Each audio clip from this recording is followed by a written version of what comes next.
Once upon a time, in a kingdom far away, there lived a king and queen who longed for a child. Year after year they waited, until at last their wish was granted, and a beautiful baby princess was born.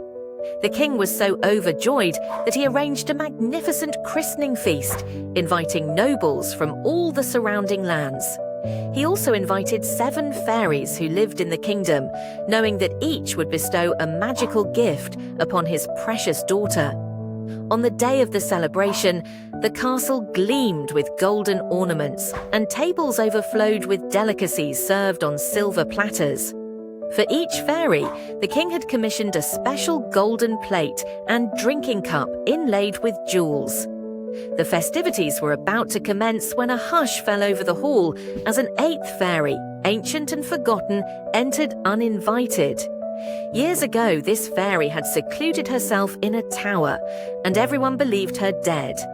The king, dismayed at his oversight, welcomed her, but could not provide the golden plate and jeweled cup he had given the others, for only 7 had been made. The old fairy took this as a deliberate slight and muttered vengeful words under her breath as she took her seat. The ceremony began, and one by one, the young fairies approached the cradle, bestowing their gifts upon the infant princess. The first gave her the gift of beauty, the second the gift of wit, the third grace, the fourth the ability to dance perfectly, the fifth a heavenly singing voice, and the 6th the mastery of all musical instruments. As the 7th fairy stepped forward, the forgotten fairy suddenly rose. With a voice that cracked like thunder, she declared, "The princess shall prick her finger on a spindle in her 16th year and die." The court gasped in horror as the old fairy disappeared in a cloud of acrid smoke. Trembling, the 7th fairy now approached. Though she couldn't undo her elder's curse completely, she could soften it. "The princess shall not die," she proclaimed, "but fall into a deep sleep for 100 years, at the end of which a king's son shall come to awaken her." The king, desperate to protect his daughter, immediately ordered every spindle and spinning wheel in the kingdom destroyed. As the princess grew, the fairy gifts manifested. She became beautiful, graceful, kind, and accomplished, beloved by all who knew her. On the day of her 16th birthday, the princess was exploring the castle while her parents were away, attending to state matters. She discovered a winding staircase she had never noticed before, which led to a small room at the top of a tower. There, an old woman sat spinning at a wheel, the last in the kingdom, owned by someone who had never heard of the king's decree. "What are you doing?" asked the princess, who had never seen a spinning wheel before. "I am spinning, my dear," replied the old woman, who was in fact the forgotten fairy in disguise.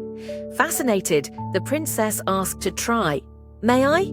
"Of course," the old woman replied with a secret smile. No sooner had the princess taken the spindle than she pricked her finger. As a drop of blood formed, she felt her limbs grow heavy, her eyelids droop. She collapsed onto a nearby bed, falling instantly into an enchanted slumber. The old woman vanished, her curse fulfilled. The king and queen returned to find their worst fears realized. They summoned the kind fairy who had modified the curse, and she reminded them of her promise.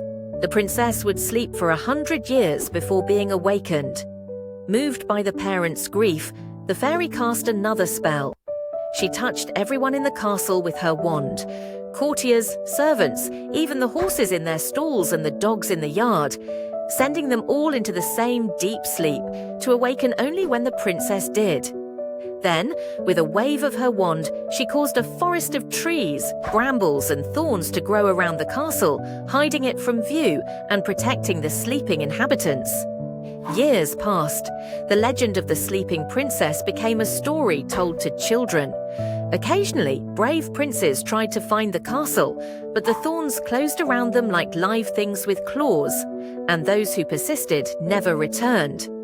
Nearly 100 years later, a young prince from a neighboring kingdom heard the legend from an old man. Unlike the tales of dragons and chimeras, this story rang with truth, and the prince was determined to discover if the sleeping princess existed. When he reached the thick forest surrounding what was rumored to be the hidden castle, a strange thing happened. The thorns and brambles parted before him, forming an archway. Flowers bloomed among the branches, guiding his way.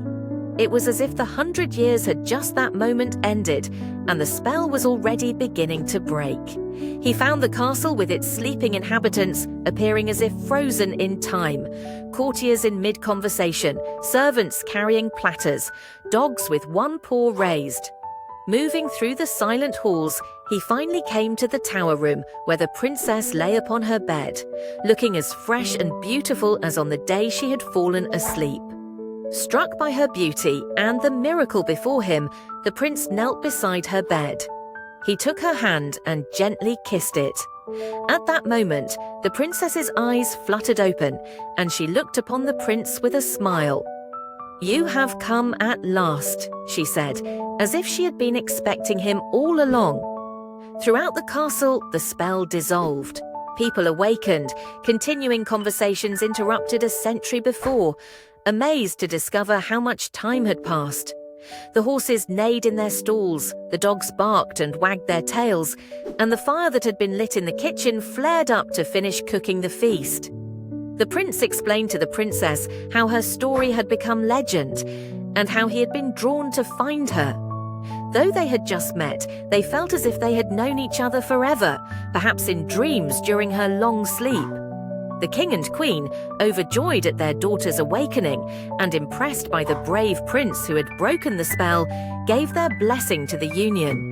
The wedding took place that very day, with the 7 good fairies in attendance, their gifts to the princess now supplemented by the greatest gift of all: true love that had overcome a powerful curse and the passage of time. The prince took his bride back to his kingdom, where they lived in happiness, their tale of enchanted sleep and awakening love becoming the most cherished story told throughout both their lands for generations to come.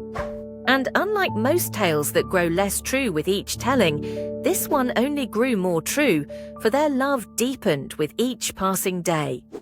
They had discovered what many seek but few truly find: that love is the most powerful magic of all, capable of surviving 100 years of sleep and a forest of thorns, finding its way unerringly to the heart that waits for it, however long that may be.